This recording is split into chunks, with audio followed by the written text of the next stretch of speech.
네. 공식적으로 당원에서 그런 방에서 16명의 선대위원회 확정이 되기 때문에 명실상부하게 이 선대위가 이제 발족됐다고 말씀을 드립니다. 그리고 뭐 관심이 많으신 그 당무 전체 권한에 소위 당원 당규상 어느 정도 절차가 남아 있다고 그러기 때문에 아마 다음 주 중에는 확정이 되리라고 이렇게 생각합니다.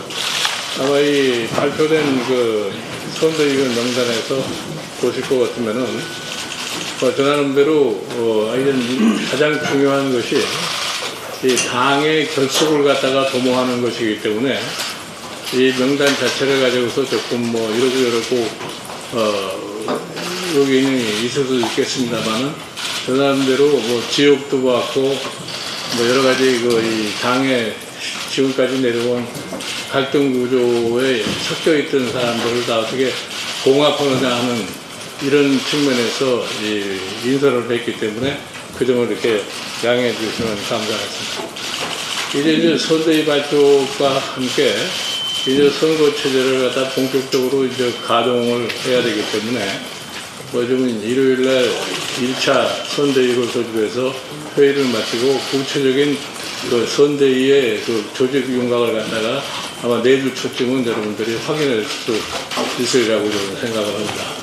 그러니까 이제는 뭐 전 당원이 이제 선거 체제에 들어가기 때문에 특히 우리 당의 실무자분들께서 보다 좀 더 활기 있는 모습으로 이제 선거에 승리할 수 있는 이런 체비를 갖다가 갖춰주기를 간절하게 부탁을 드립니다. 뭐 이상입니다. 네, 질문 있으면 하시죠.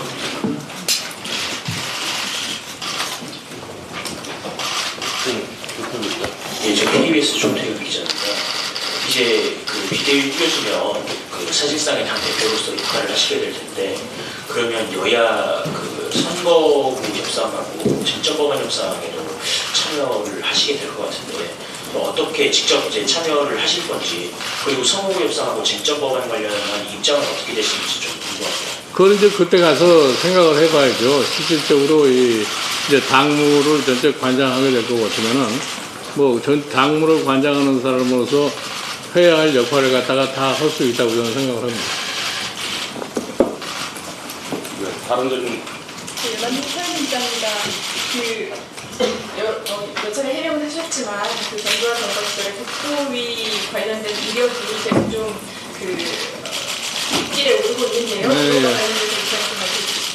사실 뭐 국보위 관련해서 왜 그것이 문제가 되는지 난 내 스스로는 뭐 잘 모르겠는데, 내가 지금까지 뭐 국보위뿐이 아니라 어떤 결정을 해가지고 참여한 일에 대해서 스스로 내가 후회를 한 적이 없어요.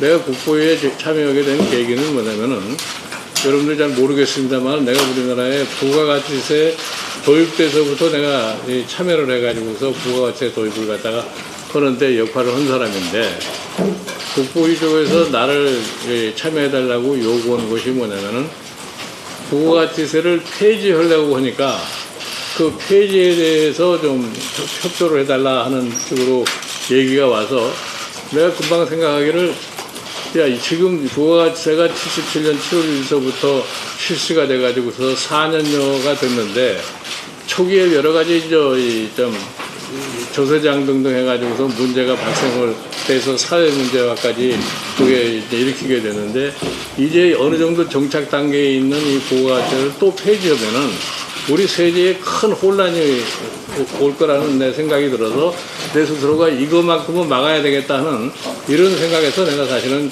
국부의 그 요청을 받아들였던 거예요.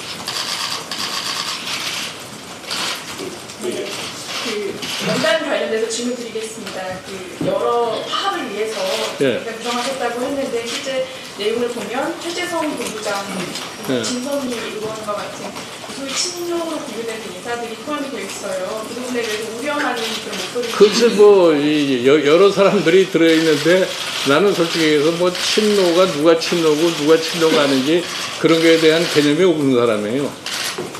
그러니까 일차적으로 당이 여러 가지 이제 의견을 들어보고 현재 움직이는 상황도 살펴보고 이렇게 해서 어떻게 이거를 짜야만이 좀 화합하는데 도움이 되겠느냐는 여기에 그 커다란 기준을 놓았기 때문에 그 문제에 대해서는 별로 염려를 안 하셔도 될 겁니다. 네, 다른 질문 있으면 주시기 바랍니다. 노동계 인사가 부족하다라는 지적이 있었다는데 거기에 대해서 뭐 추가로 보강하거나 뭐 여기파를 저기 선대위원 말씀에 네. 그 여기에서 이제 보니까 뭐 좀 몇 분야가 누락된 부분이 있기 때문에 이거는 제가 추가적으로 뭐 청년이라든가 노인이라든가 뭐 노동계라든가 뭐 이런 측면은 보다 더 보강을 갖다 할 그런 예정으로 있습니다. 네, 주말관 태화기사입니다. 문재인 대표가 공개적으로 야권 통합을 통해서 말씀하셨는데 앞으로 선대위원장을 맡으면서 야권 통합 분야에는 어떤 생각을 갖고 계십니까? 야권 통합 문제에 있어서는 지금 앞으로 이제 선거철이 다가올 것 같으면은 이제 국민의 여론도 있고 선거에 출마하신 분들이 각 지역 사정에 따라서 어떻게 이거를 해야만이 승리할 것인가 하는 이런 것들이 자연적으로 도출될 거 봐요. 그러면 그거는 그 시점에 가서 논의하는 것이 좋지. 지금 현재 뭐 한쪽에서는 당을 새로 만들고 있는 이러한 형편에 거기다 대고서 무슨 야권 통합하자 뭐 이런 얘기를 하는 헐시기가 아니라 그렇다.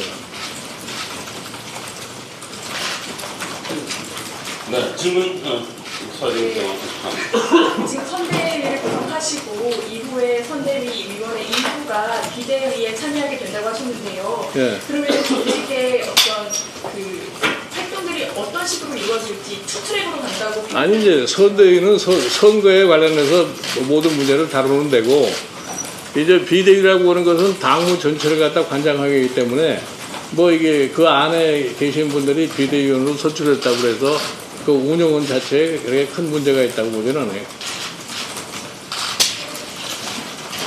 질문이 없으시면 이제 그 선대위원 중에 보면은 그 어제 출마한 뉴파티 위원회 위원들도 있는데 뉴파티 위원회랑 선대위는 역할 관계가 어떻게 될까요? 뭐 그 신파티라고 보는 것은 나는 오늘 처음 뉴스를 보고 알았는데 그 신파티는 신파티대로 선대위 밖에서 활동하는 거기 때문에 뭐 선대위와 별로 그렇게 크게 뭐 중첩되거나 뭐든 콘프릭트가 있거나 그렇지는 않을 겁니다.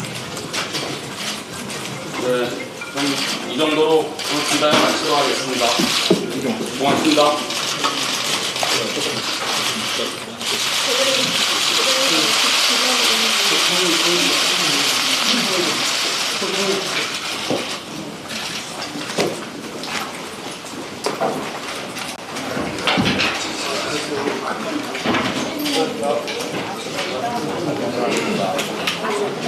수고하셨습니다.